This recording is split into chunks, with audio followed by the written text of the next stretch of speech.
Estamos de volta com o Band Entrevista, hoje conversando sobre marketing pessoal no mercado de trabalho. Nossa entrevistada é a gestora e diretora de RH, Gisele Amaral Silveira. Gisele, nós já falamos aqui sobre a importância do currículo, sobre a importância da entrevista. Agora vamos falar do mercado de trabalho mesmo, no ambiente de trabalho. Faz muita diferença o se portar nesse ambiente de trabalho? Faz, Renata. Hoje as pessoas contratam muito por conhecimento e habilidade, mas elas demitem por comportamento. Então, ela pode ser muito técnica, muito boa. Pode ser um excelente profissional, mas se não tiver um comportamento adequado... Não, ela é demitida. Então, assim, 80% das demissões é por causa de comportamento. Porque eu consigo pegar uma pessoa com comportamento melhor e treinar na parte técnica. O oposto é muito mais difícil. Eu não consigo, às vezes, mudar uma essência de uma pessoa que está enraizada, que aí a gente vai falar sobre crenças que ela traz lá do passado, ou coisas que ela exemplificou e que ela traz tão enraizadas. Eu não mudo porque eu não quero mudar. Então, realmente, a pessoa só muda se ela quiser. Quem quiser me aceitar, me aceite do jeito que eu sou. Aí entra na Helena Gabriela. Eu nasci assim, eu morri assim, né? Eu nasci assim, cresci assim, vou morrer assim. Então, sempre Gabriela. Então, a gente evita essa situação. Então, os gestores hoje já estão capacitados para isso. Eles já buscam, né, se formarem também, porque eles são donos de empresa. Eles sabem que eles vão lidar com diversidades de idade, de comportamento, de personalidade. Só que quando uma coisa é muito latente e a pessoa é intransigente, ela é intolerante à mudança, resistente à mudança, e ela não tem uma resiliência de sair de uma situação difícil, dar a volta por cima, então a gente começa a entender que o comportamento dentro da empresa é que faz o percurso dela de felicidade, de sucesso. Então, o sucesso está ligado extremamente ao comportamento, essa é a minha opinião.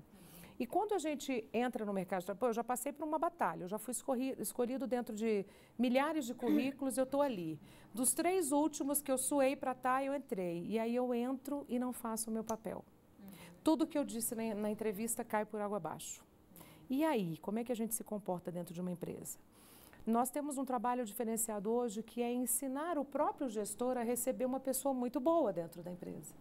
Porque às vezes ele também não pode encarar o dono de uma empresa, um diretor, que aquela pessoa é uma concorrência. Então, a gente, antes de pegar uma pessoa muito boa, a gente entende como é o gestor, para que aquela pessoa trabalhe muito bem com aquele gestor.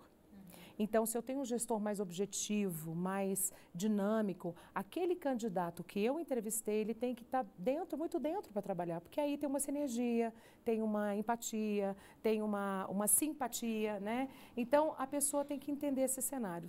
Feito isso, eu entrei, ótimo. Primeiro dia de trabalho, eu vou com a blusa amassada, eu esqueci de pentear o cabelo, pus a pior roupa porque eu acordei atrasado. Eu não estou acostumada a levantar cedo.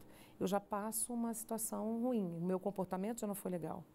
Eu saio para tomar um café, não conheço ninguém, já crio intimidade.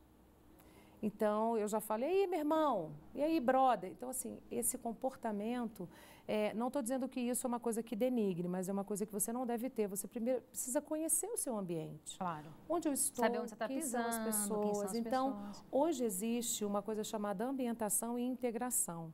Quando a pessoa entra para trabalhar, ela passa por um processo de integração. Então, ela conhece todos os departamentos, conhece a cultura da empresa, conhece a história da empresa. Então, ela não é jogada ao léu no mercado. Ainda existem pessoas que não se preocupam com esse planejamento de inserção dessa pessoa dentro da empresa. Mas quem se preocupa, ele já entra com uma tranquilidade. Ali a gente já consegue ir consertando algumas coisas. Então ele entrou, passou pela integração dentro de uma empresa, ele sabe literalmente como se comportar. Que tipo de comportamento, independente da empresa, a pessoa não deve ter no ambiente de trabalho? É possível a gente citar algumas coisas? É possível. Eu vou citar um para você. Muita intimidade, contar da sua vida pessoal. Se expor muito, né? O lado pessoal. A gente se expõe demais. Então, assim, se você quer que uma coisa dê certo, não fale para ninguém por enquanto. Fale depois do sucesso.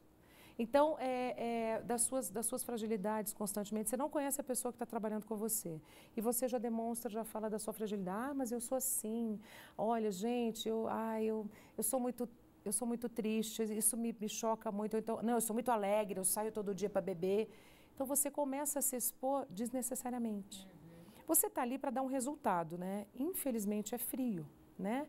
Você está ali para dar um resultado, principalmente se você está sendo avaliado como um cifrão.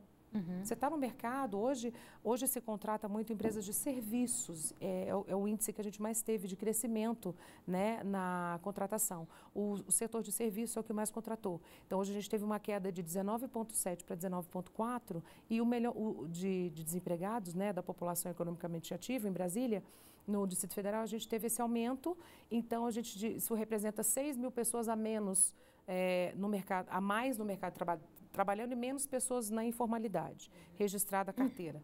Então, a gente tem que saber que a gente está participando de um grupo de 331 mil pessoas que estão na rua. Se eu não tenho um comportamento adequado na empresa, eu vou voltar a engordar esse número. E se está ruim lá dentro, Renata, fora está pior. É verdade. Outra coisa que eu queria perguntar para você, o uso do celular em exagero, ele é um problema hoje no ambiente de trabalho? Muito exagero. Tem empresas que a gente faz, inclusive, o código de ética, junto com o advogado e a parte jurídica. E a gente veda.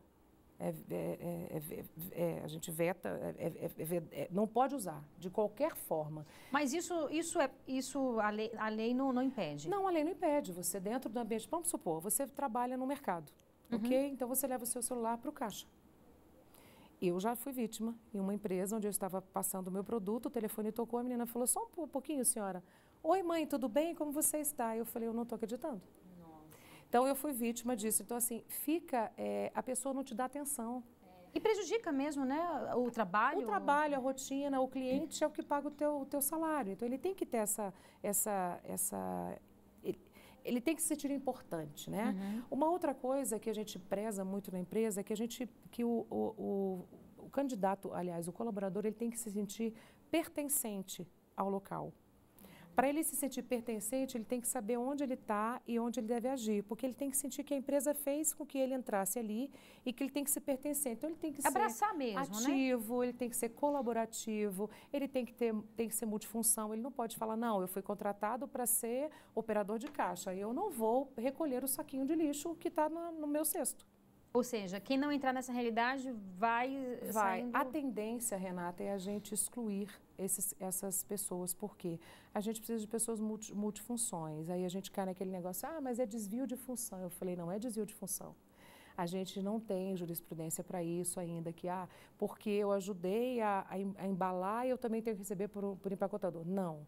Então, a gente trabalha muito isso junto com o jurídico. Então, a pessoa tem que ser multifunção, ela tem que saber fazer várias coisas, até, Renata, para que ela cresça. Como é que eu vou colocar essa pessoa num plano de carreira?